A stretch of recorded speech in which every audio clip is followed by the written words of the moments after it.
Hey guys, welcome to back my YouTube channel Technical Best. तो दोस्तों, finally Infinix company अपना best budget वाला smartphone market में launch करने जा रही है। इस स्मार्टफोन में मीडियाटेक की लेटेस्ट चिपसेट यूज की गई है और साथ ही 108 मेगापिक्सल का मेन कैमरा दिया गया है। जी हाँ दोस्तों, मैं बात कर रहा हूँ इन्फिनिक्स नोट 12 सीरीज की। इस सीरीज में आपको 3 स्मार्टफोन देखने को मिलेंगे: Infinix note 12, note 12 pro, note 12 pro 5G। ये 3 स्मार्टफोन आपको इस सीरीज में देखने को मिलेंगे, लेकिन आज की वीडियो में मैं बात करने वाला हूँ इन्फिनिक्स नोट 12 प्रो की। इन्फिनिक्स कंपनी स्मार्टफोन को मार्केट में कब तक और किस स्पेसिफिकेशन और प्राइस के साथ लॉन्च करेगी, आज की वीडियो में हम डिटेल के साथ बात करने वाले हैं। लेकिन गाइस, वीडियो में आगे बढ़ने से पहले वीडियो को फौरन से लाइक कर दें, क्योंकि आपका एक लाइक हमें बहुत ज़्यादा मोटिवेशन देता है और हम आपके लिए मज़ीद अच्छी अच्छी वीडियोज़ बनाकर लाते हैं। तो ज़्यादा टाइम वेस्ट नहीं करते, वीडियो स्टार्ट कर लेते हैं।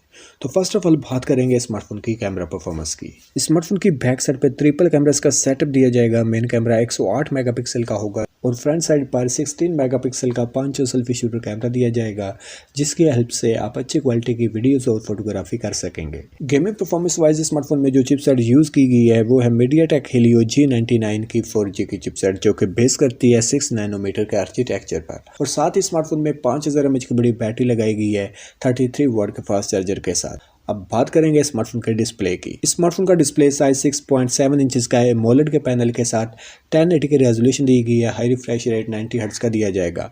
इन्फिनिक्स के स्मार्टफोन में मल्टीमीडिया कंटेंट की परफॉर्मेंस अच्छी होगी। स्मार्टफोन की प्राइस और लॉन्च डेट मैंने स्क्रीन पर मेंशन कर दी है। बात करते हैं मेरे फाइनल ओपिनियन की। ये स्मार्टफोन आपके लिए वैल्यू फॉर मनी है। आपको ज़रूर स्मार्टफोन के लिए वेट करना चाहिए। तो आज की ये वीडियो यहीं पर एंड होती है। मिलते हैं नेक्स्ट वीडियो में एक और नए मोबाइल फ़ोन के साथ। तब तक मुझे दीजिए इजाज़त। अल्लाह हाफिज़।